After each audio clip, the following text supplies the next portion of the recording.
Yan, good morning guys. So kakagising ko lang. It's 8:30 in the morning.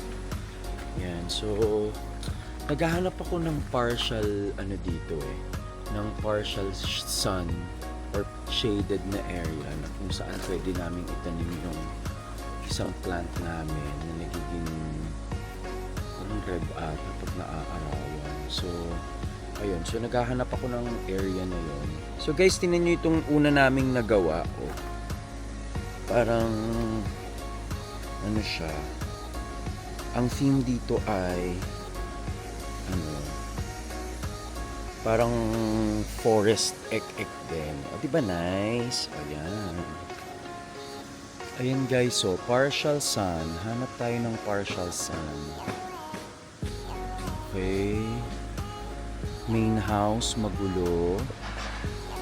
Okay, sa mga kasita naman, meron na kasing mga nakatanim dyan.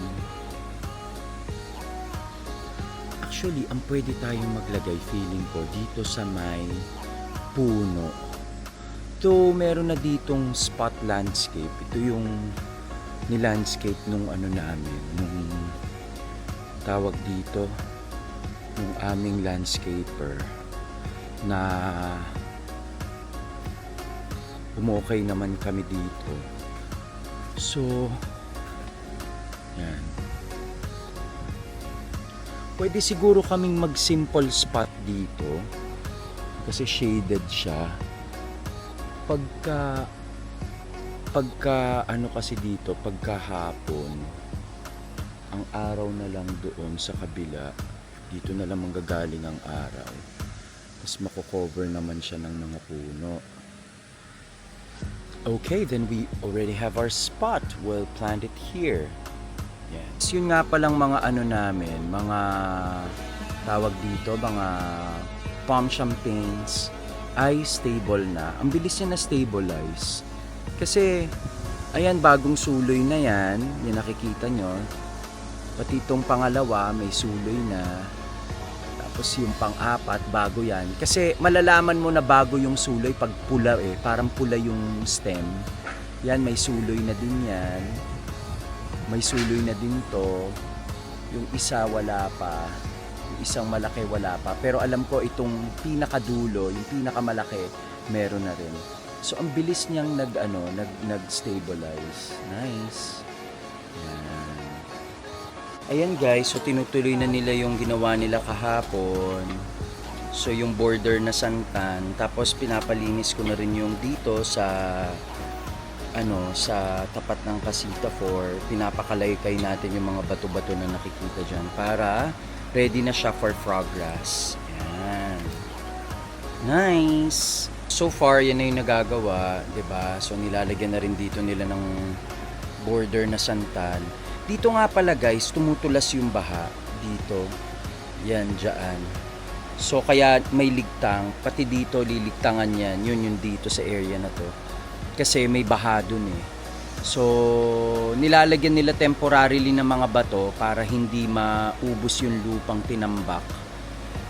Kasi syempre pagka malakas talaga ang ulan, talagang yan eh, nasasaid yung lupa. Yan. Guys, oh, tingnan nyo naman ang view. Very nice. Malakas ang agos ngayon ng ng river.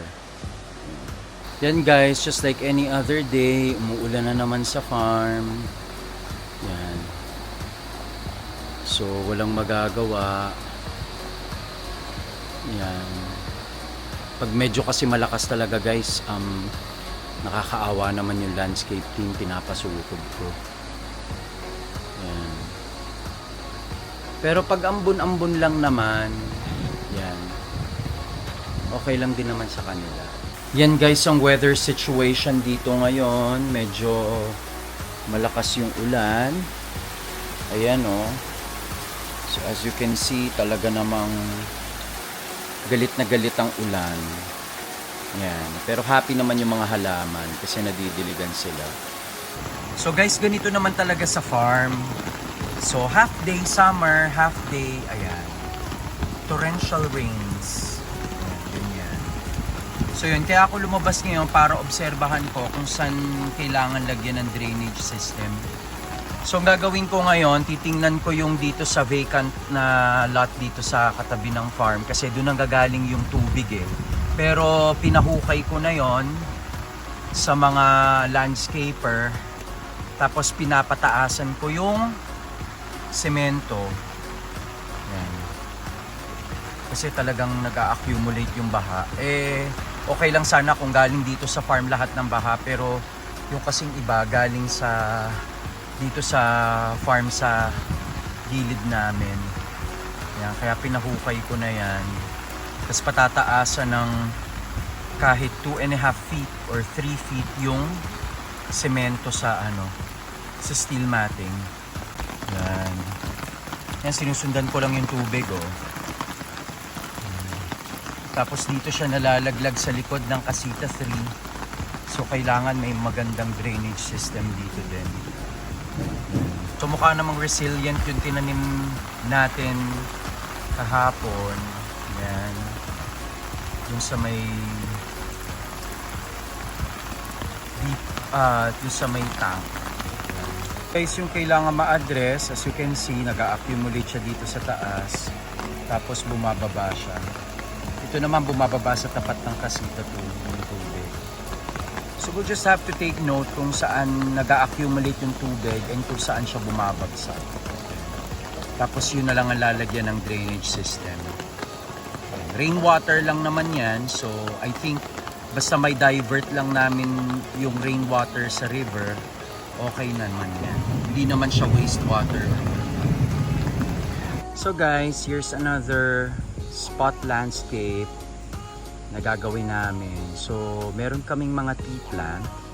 Now medyo maselan lang to kasi indirect sun siya.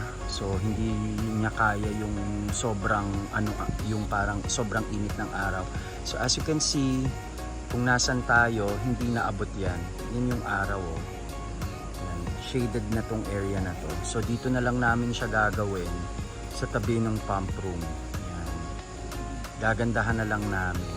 Tapos ayusin namin yung background para magandang tingnan. Nice! Yan guys oh. So this is what we've done. So by combining tea plant of different heights, para siyang naging isang malaking bush, which is very nice, diba? Okay guys, so we've already finished 2 tea plant Christmas trees, mini Christmas trees. Oh, diba? It's so nice. Yan, so i-refine pa namin yan para maganda. At saka syempre may ground cover dapat. Yan. At ang ating mini Christmas trees. Yan, lalagyan na lang namin ng ng border na na pandakaki. So yung gitna silver, yung dito sa side yellow kasi medyo malaki, tapos dito green. Ay, maganda. Yan. Tapos pag naman naka-recover pa yan, mas magiging lush pa siya yung tea plant natin. Tapos lalong pupula yan. Ang hirap pa yan mag-isip kung saan ilalagay kasi yun nga, indirect siya. Ayan, baka kasi masunog. Nice. We're making up for lost time kanina kasi umulan. So tinatapos na lang namin tong tatlong Christmas tree na tea plant. And guys, so we're wrapping up. Yan, ilalagay na lang natin yung bukas na siguro lalagyan ng ground cover yan. Bukas ko na lang papakita sa inyo talagang finished product. Ayan. O, diba? Very nice. Nice.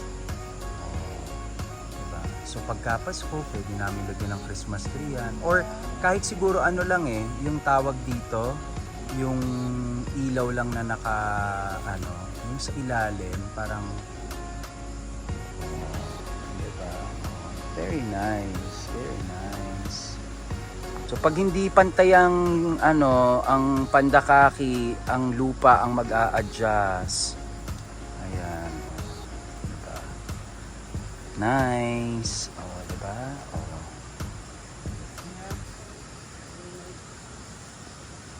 So guys, we're already done with our project for today. Yan.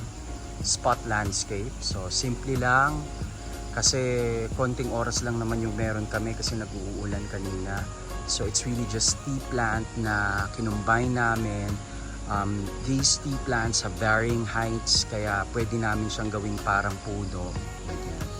So, bukas na lang namin dadagdagan ng ground cover kahit konti lang pero at least it's very nice. If you look at it on a different perspective, ayan oh, ganda oh. Diba? Yan. So, ano pa yan, magre-recover pa siya kasi matagal din siyang natago. Yan, ngayon lang namin naitanim. So, gaganda pa yan, mamumula pa siya. So, yun lang siguro iniintay namin yung mamumula siya ng magandang-maganda. O, diba? That's so nice. Yan. Diba? So, that's all for today. So, it's already 5:30. Yan, so papahinga kami. Bukas, trabaho ulit. Actually, yung dito na landscapers, iilan lang sila. 5 lang yung naiwan kasi yung iba umuwi. Gusto nilang mag-rest day. So, okay, pumayag naman ako. Yan. Dito, ginamit naming border ay yellow panda khaki, tapos green panda khaki. Wala kaming malaking silver panda khaki, kaya maliit lang yan. But, okay lang, kaya naman namin nilagay sa gitna. Diba? Tapos, combined with yung ginawa namin kahapon at tinakloban namin yung pump room. So, diba?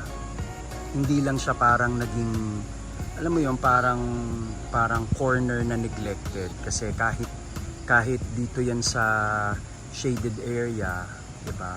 We still took the time to put something here na maa-appreciate ng mga guests. Tapos itong mga pinatanim ko din dito, yung may mga tawag dito, hindi ko kasi alam kung ano yan eh. Para rin siyang mga tumataas na halaman eh. So siguro kahit magpatanim ako ng konting saging-sagingan siguro para dito, dumiretso. Para at least, yan, kumpleto na yung area na yan. Yan, ito naman. Oh. Very, very nice. Very, very beautiful. Yan, oh, diba? Oh. Nice. Yan. So, magiging lush pa yan. Yay! Ito yung na-accomplish namin kanina. Yan. Yan.